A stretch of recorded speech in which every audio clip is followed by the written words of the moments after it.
Bonjour à tous, alors on va faire une petite vidéo aujourd'hui, je pense que c'est l'un des plus importants, après avoir passé tout ce que vous devrez passer en démo. De toute façon on va aller étape par étape, hein, mais cette vidéo je tenais à la faire bien avant. Si vous voulez, on veut tous devenir trader. Le trading c'est bien, c'est beau, c'est magnifique, il y a de l'émotion, parfois tu gagnes, parfois tu perds. Bon, on privilégie quand même de gagner, mais aussi d'autres choses, par exemple, c'est que vous allez apprendre dans le monde, parce que clairement, un trader doit avoir le minimum de connaissances, si vous voulez, de ce qui se passe dans le monde, en Europe, aux États-Unis, en Asie. Pourquoi? Parce que à chaque fois que vous ouvrez ou vous fermez un trade, vous devrez savoir pourquoi. Parce que si vous ne savez pas pourquoi vous gagnez, et clairement vous ne saurez pas pourquoi vous perdez aussi. Et du coup, c'est que vous n'êtes pas encore prêt. Voilà, clairement. C'était mon cas il y a quelques temps, et bah certainement ça sera votre cas. Et puis ainsi de suite. Maintenant, pour faire cela, il nous faut un broker. C'est un mot anglais, autrement dit un courtier. Le courtier, c'est, si vous voulez, c'est le restaurant où on va manger. C'est là-bas qu'on va dire, voilà, moi j'avais des pâtes, moi j'avais une pizza, moi j'avais, si vous voulez, du riz à la sauce, entre guillemets. Maintenant, quel est le rôle de ces restaurateurs, c'est-à-dire notre courtier en français et broker en anglais? Quel est son rôle? On va d'abord le définir. Un courtier, c'est une société qui est spécialisée seulement et uniquement dans la gestion de vos activités. C'est-à-dire, non seulement il garde votre argent, mais aussi il se charge d'exécuter les ordres. Donc voilà, en gros, c'est ça son rôle. Il vous met en relation. Il met en relation entre vous, le client, et les marchés. Et pour ça, il touche une petite commission. Bon, on va en parler dans la vidéo. Maintenant, ces brokers, il doit avoir ce qu'on appelle le minimum de régulation. Il y a des agences de régulation comme la l'AMF, FCA et la SEC qu'on va parler dans les prochaines minutes. Maintenant, on a compris c'est quoi un broker.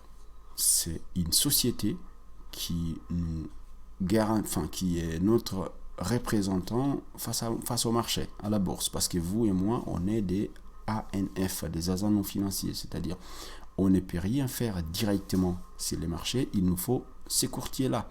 Ce courtier-là, c'est lui qui va dire, voilà, ce messieurs-là, il est enregistré chez nous, il va ouvrir un ordre, soit en achat ou en vente, et il a le minimum de dépôt que nous, on exige pour qu'il puisse effectuer sa transaction. Et c'est pas tout, parce que c'est lui qui vous fournit aussi de l'argent. On appelle ça effet de levier, comme c'est quand vous achetez une maison, vous n'avez pas tout l'argent, hein, vous avez seulement peut-être 10 ou 15%, et puis votre banque vous dit, tiens, ça fait longtemps que tu es chez nous, on va te fournir la liquidité qui manque, c'est-à-dire les 80-85% qui manquent pour l'achat de ta maison. Et cet argent-là, vous allez le rembourser peu à peu. Sauf qu'ici, vous n'allez pas toucher cet argent que le broker va vous prêter. Il vous prête juste pour que vous puissiez ouvrir la position, mais il a mis tous les moyens à disposition pour ne pas que son argent soit touché. C'est-à-dire, une fois que votre montant, votre stop loss est touché, et ben vous n'êtes plus dans le marché. Voilà. Donc, il gère votre argent, c'est votre compte. 2, il se charge d'exécuter les ordres. 3, il vous fournit l'effet de levier pour pouvoir trader, surtout sur les paires de Forex, parce qu'il n'y a pas beaucoup de liquidité sur le Forex. Mais une fois que vous voulez ouvrir une position, par exemple, je prends ici un exemple un lot de 1, un lot, on en parlera dans d'autres vidéos. Si vous voulez ouvrir un lot de 1, sachez qu'il vous faudra 100 000 euros dans votre compte. Et je suppose qu'on n'a tous pas 100 000 euros, en tout cas pour commencer. et vous allez juste avoir quelque chose de 1000 euros ou même moins, même 500 euros. Le reste, c'est votre courtier, votre broker qui vous fournit le montant qui reste pour pouvoir exécuter cette position, soit à l'achat, soit à la vente. Et après, lui, il va toucher une petite commission. Cette commission-là, on l'appelle le spread. Voilà. On a défini le courtier, on a parlé un peu son rôle, mais on va détailler un tout petit peu son rôle.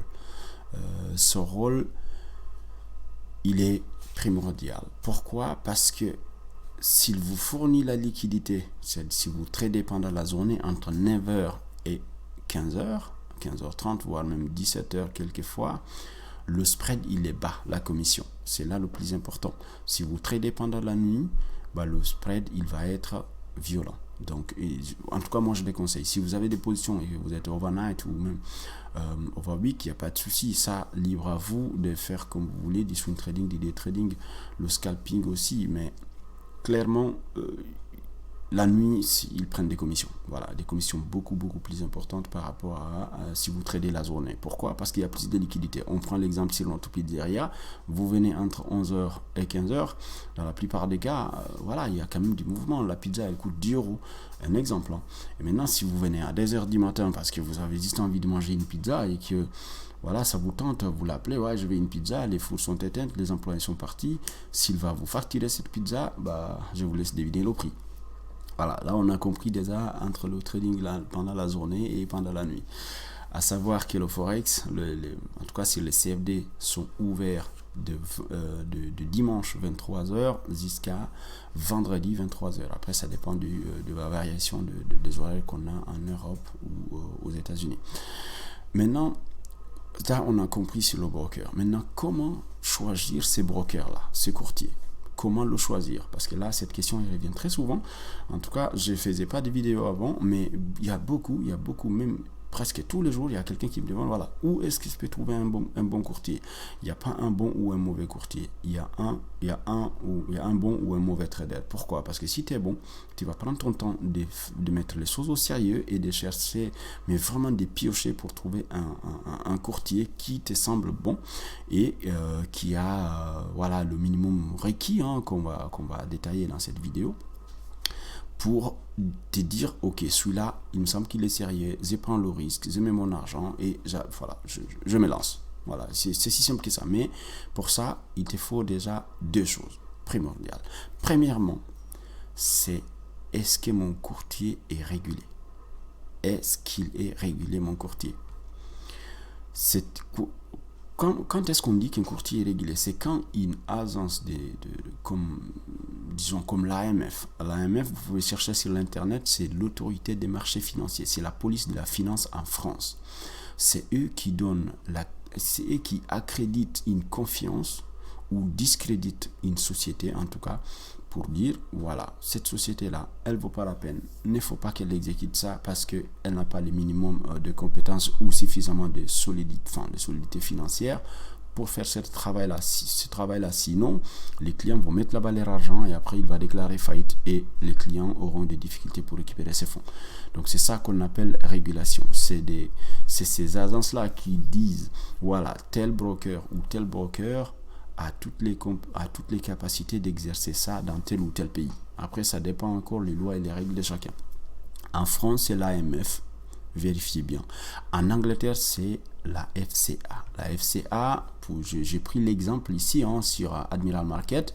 Vous allez sur Google, vous mettez...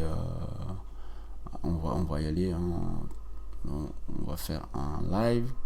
Vous allez sur Google, vous tapez Admiral Market. De toute façon, vous allez trouver dans la barre de description.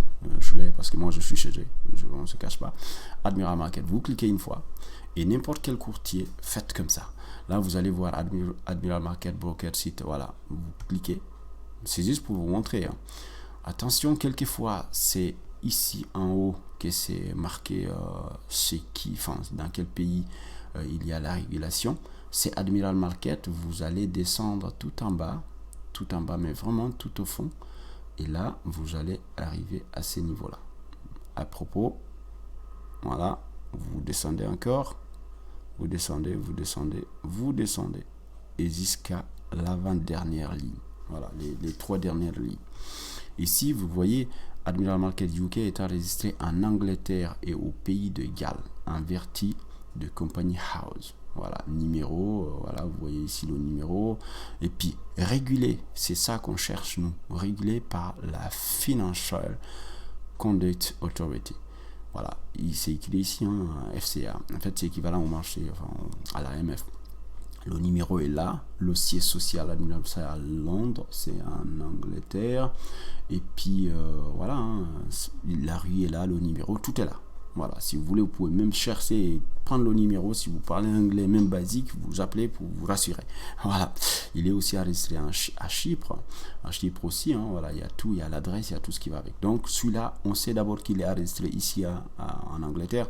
Si c'est seulement, si votre courtier est enregistré seulement à Chypre, personnellement, je ne traderai pas. Voilà, ça c'est à titre personnel. Hein. Après, chacun fait comme ça lui semble bon. Il est aussi enregistré en Australie.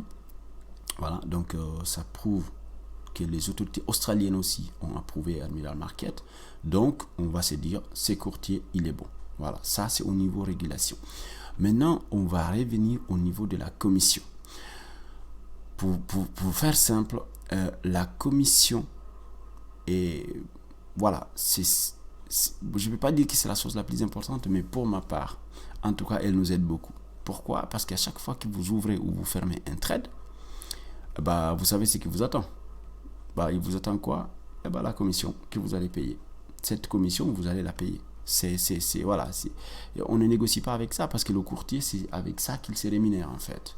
Et bah, si votre courtier n'a pas de rémunération, rassurez-vous qu'il va fermer les portes très rapidement. La commission, normalement, la commission, c'est le spread, c'est la variation entre le cours d'achat et celui de la vente. Voilà, c'est ça la variation. Et une fois que vous exécutez votre rôle, par exemple ici, quand on regarde, on va voir, voilà, il y a une toute petite variation qui va s'afficher ici. Là, c'est parce que justement, on va acheter nous directement. Mais c'est pour ça qu'il nous affiche ça. Mais en réalité, vous voyez ici, ça varie un tout petit peu. Ici, 20, 94.5. Ici, 20, 94.9. Voilà. Vous voyez, 6, 4, voilà, ainsi de suite. C'est comme ça que ça varie. Cette commission-là, si elle est très élevée, si Admiral Market, par exemple, elle est très très basse, je pense que en termes de courtage, Admiral Market est vraiment le meilleur est la meilleure plateforme pour vous montrer, pour ne pas que vous cramez votre compte avec des spreads violentes. Voilà. Et donc maintenant, on a compris c'est quoi un broker, on a compris comment on va le choisir, mais je vais vous dire un petit secret, pourquoi il faut choisir un courtier qui a un siège social dans votre pays. C'est mon cas. Admiral Market n'a pas un siège social en Suisse, mais ils ont en France. Ils ont des bureaux en France et voilà. Un peu, c'est comme s'ils sont enregistrés en France. Voilà. Et j'étais aussi chez IG. IG, ils ont leur siège social ici à Genève. Ils ont leur bureau ici à Genève, à la rue d'Iron, hein, pour ceux qui connaissent Genève. C'est ici que je vis. Voilà. Et puis, j'étais chez eux avant et je les avais choisis justement parce qu'ils sont juste à côté de chez moi. On ne va pas se cacher.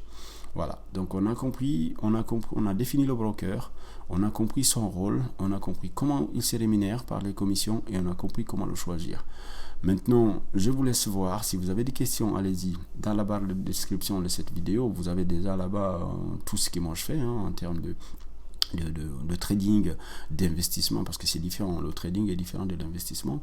Et puis après, voilà, libre à vous de chercher, piocher, prenez votre temps, cherchez, mais vraiment, vraiment, n'hésitez pas. D'accord? Et si vous avez des questions, mettez-les dans les barres de description, dans les commentaires. Hein, je répondrai très rapidement, mais je vous garantis que tout ce que je vous dis ici, c'est pas parce que je suis un agent financier. Je ne travaille pas pour une banque, je ne travaille pour personne. Je travaille que pour moi. Je suis un simple passionné des marchés et ça depuis 2017 jusqu'à aujourd'hui. Et tous les jours, je fais minimum, mais vraiment le strict minimum, je fais 1 heure sur les marchés tous les jours.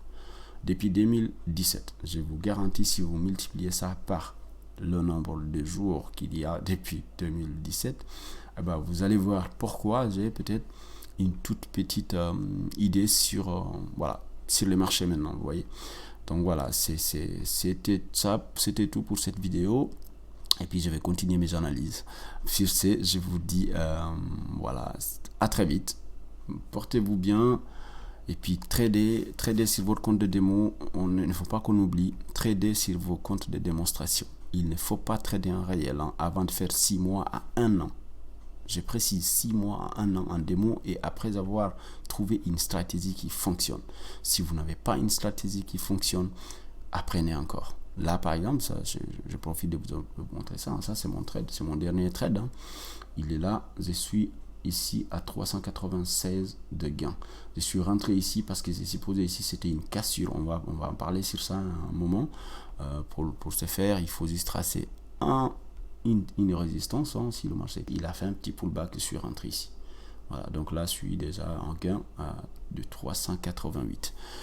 Allez, merci beaucoup, portez-vous bien, et c'est pas des conseils en investissement, c'est juste un passionné de marché comme vous. Je vous dis à demain. Ciao.